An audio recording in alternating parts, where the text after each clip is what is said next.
Welcome to Self-Care from the Inside Out for Moms. I'm your host, Carrie McFarland, a certified life coach and founder of Moms Love Coaching. I help moms put themselves first to stop burnout. If you're a mom who is exhausted from carrying the load of getting it all done, then you are officially invited to join the conversation every week.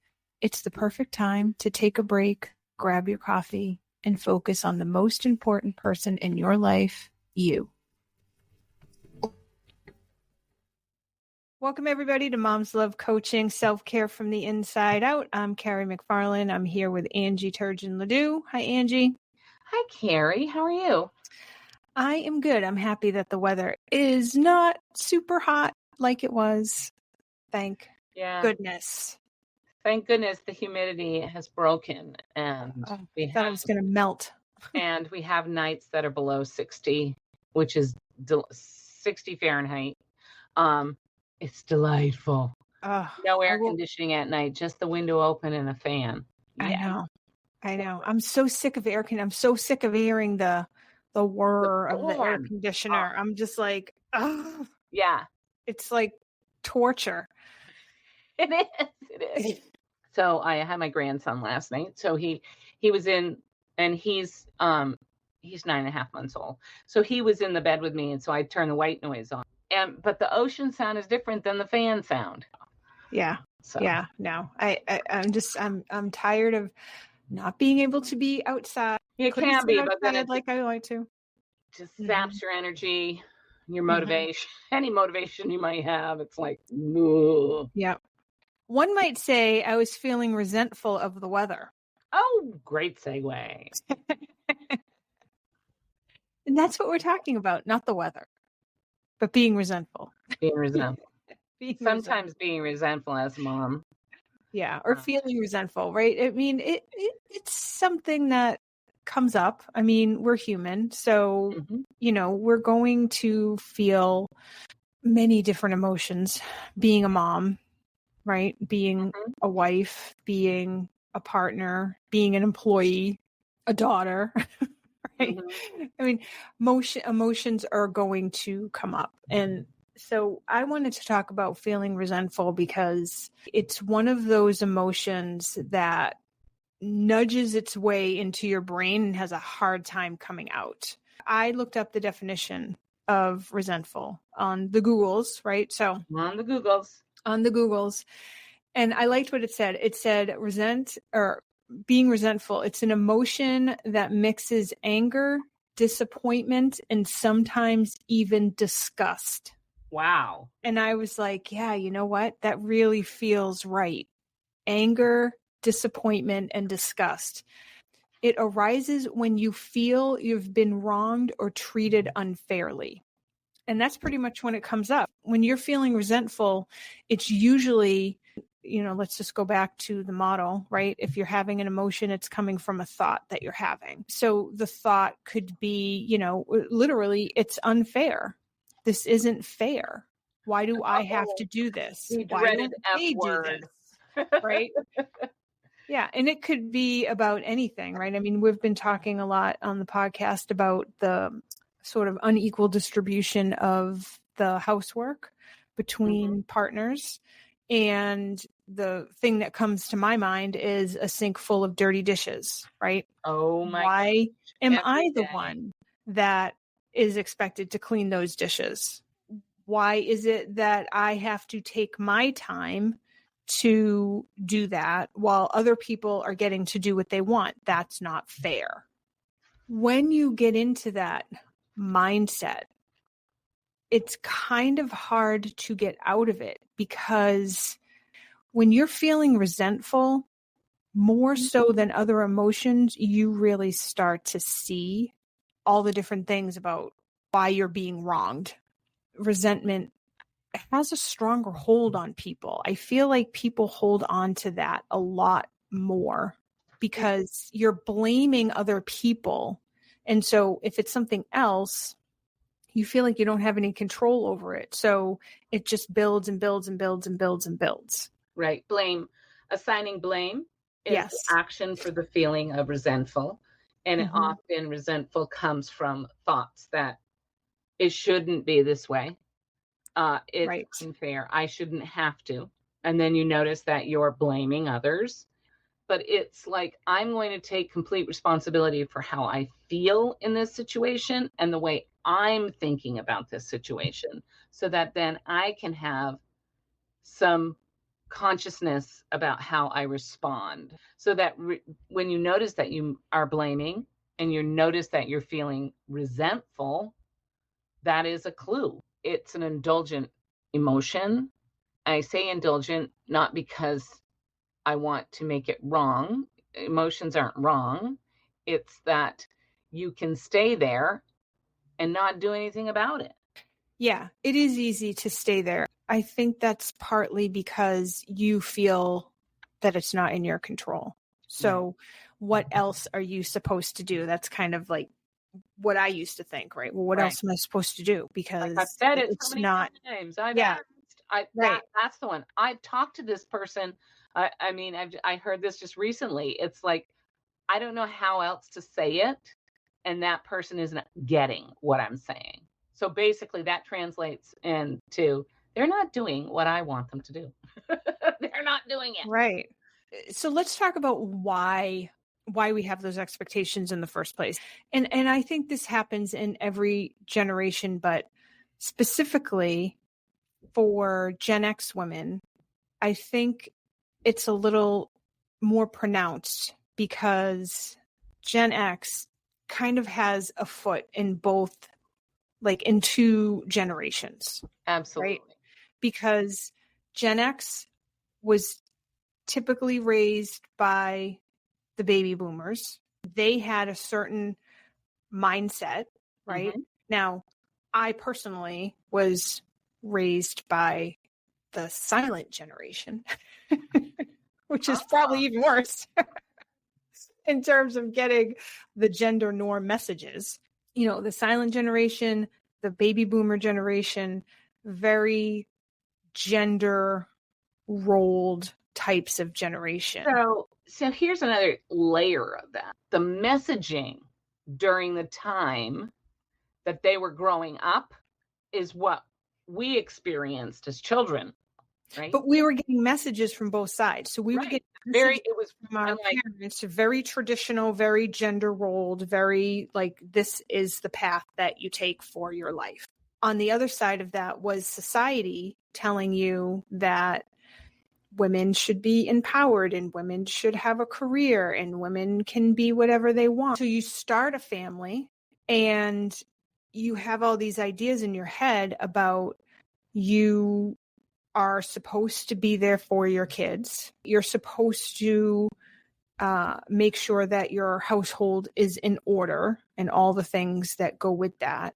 And you're also supposed to get a job and have a career, because just being a housewife, and I know people don't use that term anymore, but that's basically kind of like the mindset that we grew up with. Like, you don't really say that anymore when people stay home with their kids. You call them a stay-at-home mom. But when we were growing up, if your mother stayed at home, she was a housewife.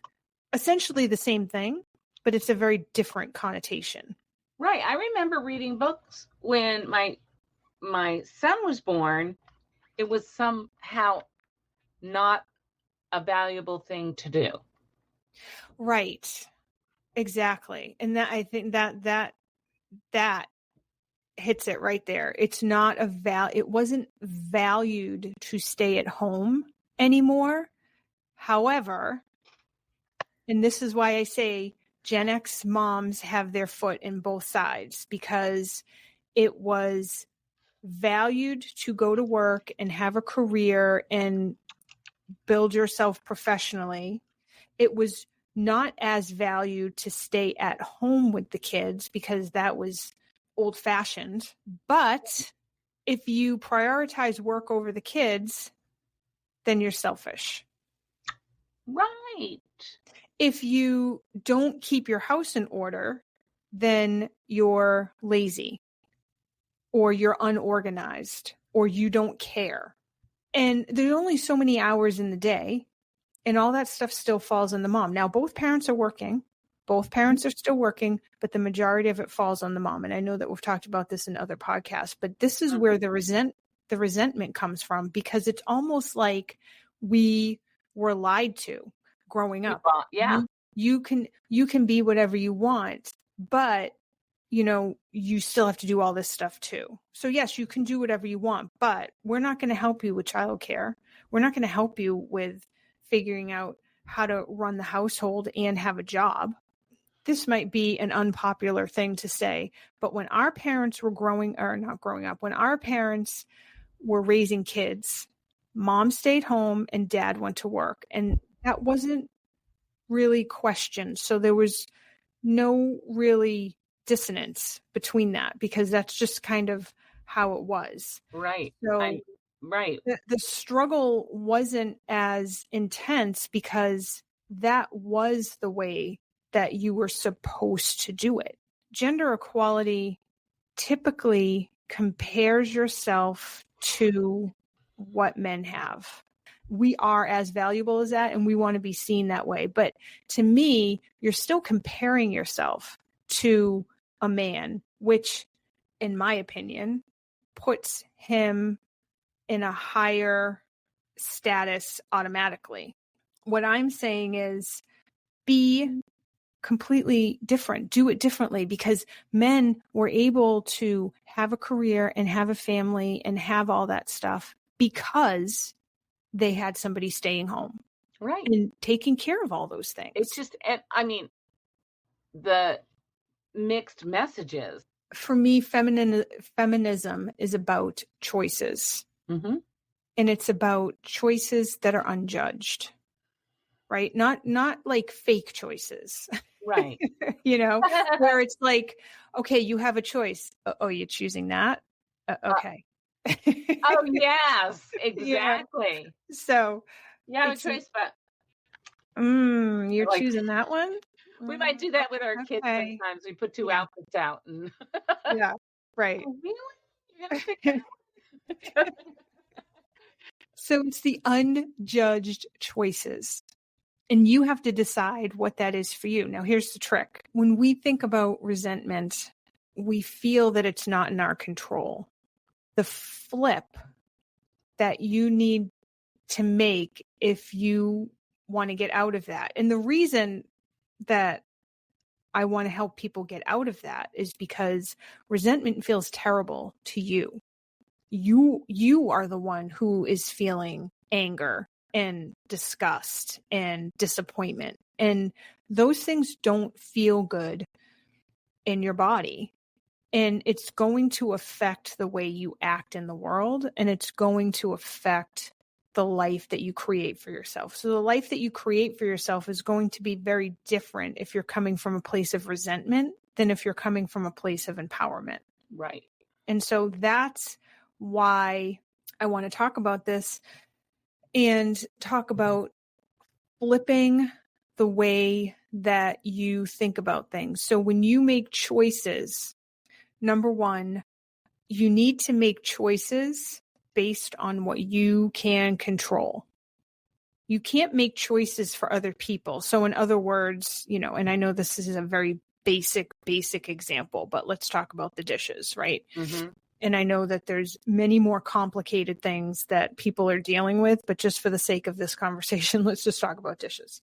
You can't make the choice that your husband or partner does the dishes, because that's up to them whether or not they do that. So you can't decide, okay, well, I'm just not going to do them. My husband's going to do them. You can decide you're not going to do them. You can't decide that your husband's going to do them. Only your husband can decide that, or your partner can decide that. Only the other person can decide that. People set themselves up by saying, well, I'm going to be empowered.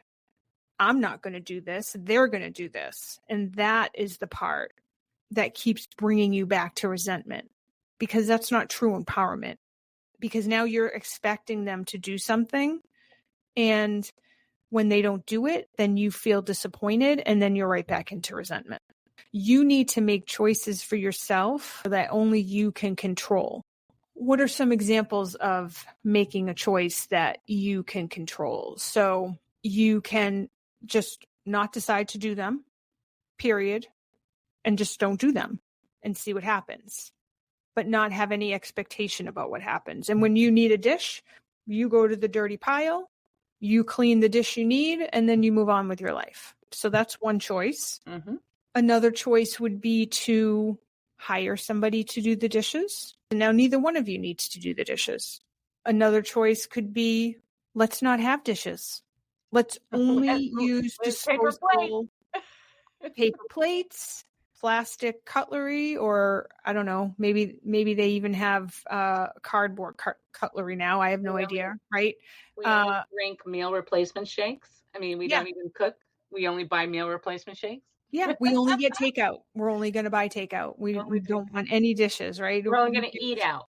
We're not even going to eat out. Refrigerator. Yeah. We're not even going to have a refrigerator because we're not going to ever cook.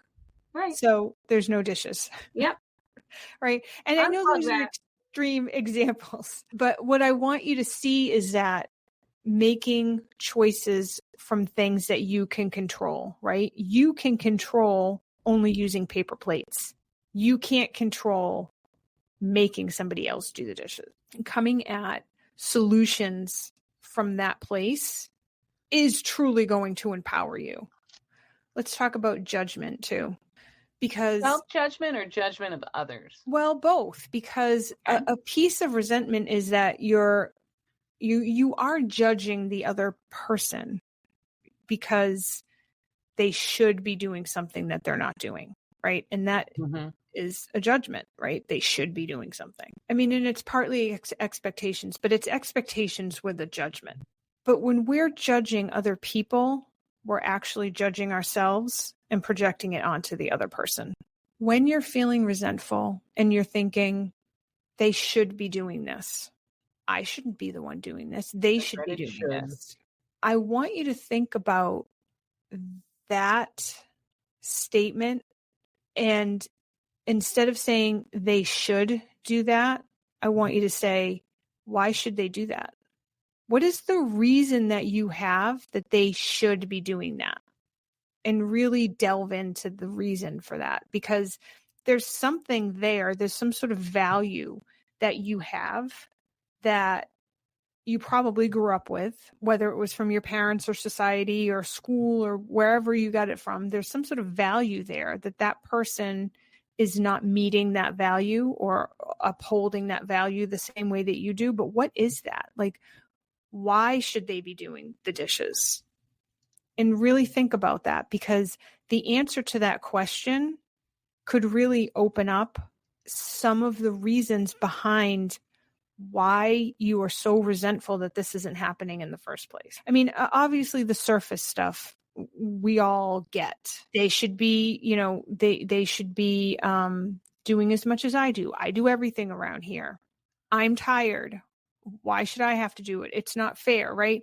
And not that stuff's not real, but that's all surface stuff. It's the other stuff underneath. Like, why do you feel the need to do it?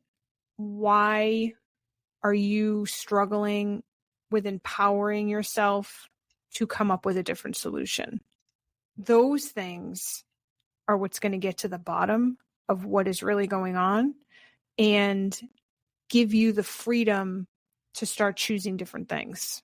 Because it all comes down to your choices and how you want your life to be and what you can do to get your life to where it needs to be. The other thing that I'm thinking of too is, I think it's a clue that there's something happening in your relationship if the resentment is toward your partner. And it's an opportunity to get really honest with yourself and what your expectations are for others, and to share those expectations with your partner so that you can build a common understanding together, because resentment can create a chasm. It pulls you apart from the person. And that's partly because, well, let's go back to the model, right? There's a circumstance. You have a thought about that circumstance. Probably it's not fair, something along those lines. Yep. And then you have the feeling of resentment. And then you do certain things from that feeling of resentment. And so some of the things that you might be doing, and this is what you're talking about, Angie, is sabotaging the relationship is some of the things that you might be doing are just being sarcastic. You're holding grudges, right? That's a big one. You're holding Jabbing, a grudge. Yep. poking the bear. You're just, it's just negative or critical. Like, you never do the Yes. dishes. You're so lazy. Snide remarks. Yeah. Right. Just all of that stuff. Right. And so what that does is it creates this emotional distance, right? Yeah. Especially if you move from being negative and critical to just nothing, the silent treatment. Right. Right. And so all of those things are kind of designed to pull you apart because you're not talking about what is actually going on, right? You're not talking about the true issues. You're reacting to kind of that surface stuff, it's unfair and you should be helping me.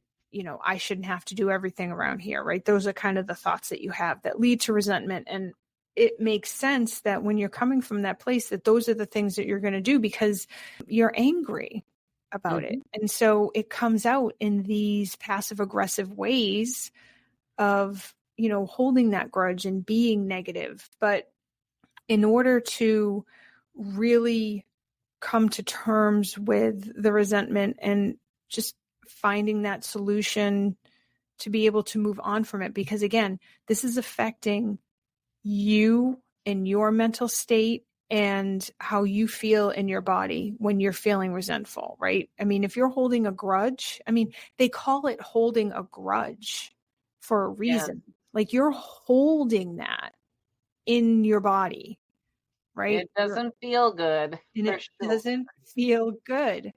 First of all, having those conversations with yourself about why is this so important to me? Why should they be doing that? What is it that I believe and value that are leading me to say that they should be doing this? And just really getting underneath all that surface stuff. And then from that place, being curious. So moving from resentment to curious. So you can have a conversation with the person without having that judgment behind it, because now you're just curious. Now you just really want to know, you know, there's a difference between saying, why aren't you doing the dishes? I don't want to do them. Why aren't you doing them? Versus, okay, this happens all the time. I am feeling kind of upset about it, but I want to talk about it. So I know why I don't want to do the dishes. Can you tell me why you don't want to do the dishes? Right? See the difference? There's a more of a curiosity coming from that place. And that's where you can have a conversation with the person and come up with solutions. Now you can either come up with solutions together if the person that, you know, you're having the conversation with is engaged with you and wants to help find a solution. That would be ideal for both of you, because then you're kind of working in harmony. If that's not available to you, then being curious with yourself, kind of asking questions of yourself and being curious and not judgmental, because we do that too. Well, I should just do them because, you know, well, why don't I want to do them? And why can't I get it all done? And other people seem to have it together. Why don't I have it together? Right? That's not going to help you. So just being curious about yourself and then making decisions from there that don't involve the other person, that really truly empowers you and not just sets you up for more disappointment. So that, I mean, it's a helpful self-awareness skill, really, that can relieve some pain and suffering. You don't have to sit in that. And I mean, I know sometimes the hardest thing to do is to have a open conversation with someone about your own resentment, but coming at it from this is my experience increases the chances that that other person would be able to hear what you're saying. So it's all about conversations. It's all about curiosity and conversations so you can empower yourself to make decisions from the reality place of where you are and not the place where you think you should be. Right. That's where we get hung up. Right. We got to drop the shoulds. Drop those shoulds. Drop them. Just let them go. And just be curious and, practice empowering yourself to make those decisions so you can move out of resentment and feel better. Feel better in your mind and feel better in your body. That is what I have for today. Until next time, everybody. We will see you next week. Thank you so much for listening today. If you enjoyed this episode, it would mean the world to us if you like, subscribe, and share. And don't forget to leave us a 5-star review on iTunes or Spotify. This makes it easier for everyone to find us and helps us spread our message about self-care from the inside out. Have a wonderful week, and remember, making yourself the priority is the highest form of self-care.